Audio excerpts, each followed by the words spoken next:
से निकाले थे, बीच में डंडी नहीं आई, एक यार।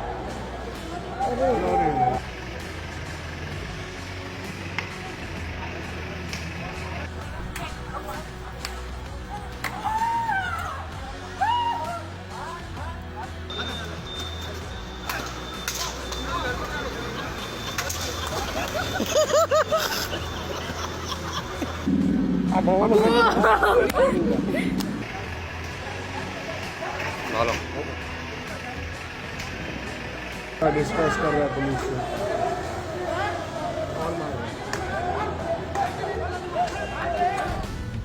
Hello, my name is Julie Snook and welcome to 9 News Watch.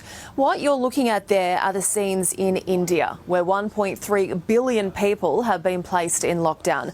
Police are using bamboo sticks and quite violently at times to punish those who should be at home. It's questionable tactics, perhaps, especially making people caught in the street do squats and push-ups. They have only 500 cases so far, but the authorities are terrified of the virus taking hold in a country with such a huge population. Let's bring you up to speed with today's developments now, and there have now been 12 deaths in Australia. Job losses continue to rise, with Flight Centre and Virgin Australia announcing redundancies, while a string of retailers closed their stores. Queensland and WA announced plans for their schools to become pupil-free. More than 3,000 Aussies are stuck on 30 cruise ships scattered around the world. Kidney dialysis operations have been halted, with many donated organs having to be thrown away. There are now distancing guidelines in place for construction sites. Meantime, the 30-minute restrictions on hairdressing appointments have been overturned. Bunnings and Dan Murphy's have announced rationing of stocks. Now to those tragic numbers, and just today, Australia has lost its 10th, 11th and 12th victims to coronavirus.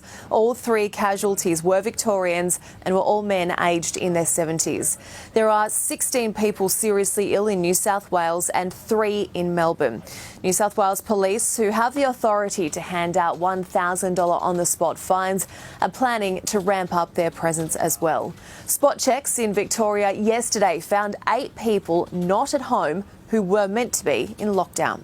The majority of Australia are now restricted within their borders, and overnight there were huge queues on the New South Wales-Queensland border, where police have set up checkpoints to make sure only essential workers are getting through. We'll take a look at this now. Sydney International Airport early this morning as Australians arrive back on home soil. Social distancing certainly not being encouraged as travellers are bunched together in long lines to pass through customs. Now, when the Australian Border Force was asked why the rules were not being enforced, the response was not our problem, that's biosecurity. With the majority of our cases here originating from overseas travellers, and on the back of the Ruby Princess farce, they're worrying scenes. Virgin's CEO admits more than 1,000 of the 8,000 workers stood down will probably be made redundant. As many as 230 pilots could go in the cuts. It was all too much for one flight attendant who broke down in tears during a final goodbye to passengers and colleagues as they landed in New Zealand. On behalf of the entire Virgin Australia team, we wish you all the best during these testing times. Please take care of yourselves, your neighbours, and stay safe. It's remarkable how we've all banded together during this chaos, and I'm so proud of how you continue to hold your heads high. Remember that tough times don't last. Tough people do. We're all in this together. So, on behalf of Captain Alistair Marshall, First Officer Craig Dixon, your cabin crew, Ella, Jenny, Hannah, myself, and the entire New Zealand network, thank you so much from the bottom of our hearts. We truly hope to see you in the sky again soon. Kia kaha.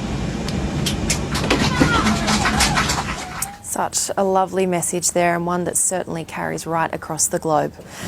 With the UK death toll, it's now reached 463, and not even the royal family is immune from COVID-19, with Prince Charles testing positive.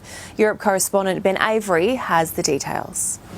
Well, Prince Charles is reportedly in good spirits, but it is a shock diagnosis for him given he is 71 years old and at that age considered vulnerable here in the UK. Now, Clarence House says he's been displaying mild symptoms but otherwise remains in good health and has been working from home throughout the last few days as usual. There are now concerns about the health of the Queen, but Buckingham Palace has assured everyone she remains in good health. It says the 93-year-old last saw her son briefly on March 12 and is now following all of the advice with regard to her welfare. Now, Charles's wife Camilla has had a test for coronavirus. It's come back negative. She does still, though, now need to go into isolation with Charles. They're doing that at Balmoral in Scotland, presumably for the next 14 days. Spain could soon become the epicentre of the global corona crisis, with the country's death toll surpassing China's.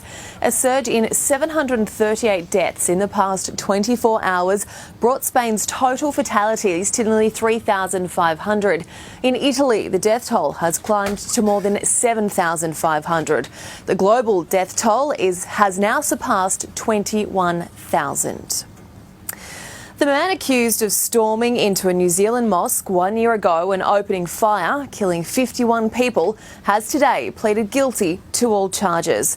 The Christchurch massacre sent shockwaves throughout the world, but some relief at last for the victims' families, who no longer have to prepare for a painful trial. Anna Burns-Francis has the details. Brenton Tarrant appeared via video link at the High Court in Christchurch today. He had been facing 50 charges of murder, 40 charges of attempted murder and 1 terrorism charge. Now, the judge said that a couple of days ago his legal counsel indicated he was prepared to plead guilty to those charges, but the media and the families and the victims of those involved in the case were not allowed to know about the hearing in advance because, of course, should Brenton Tarrant have changed his mind and pleading guilty at today's hearing, then that could have affected any ongoing trial or court proceedings. So there was about an hour's warning today to everybody about a hearing that was going to take place, and Brenton Tarrant, when he heard those names being read out, then proceeded to plead guilty to all of those charges. And you are further charged that on the 15th day of March 2019 at Christchurch, you did engage in a terrorist act. How do you plead, guilty or not guilty?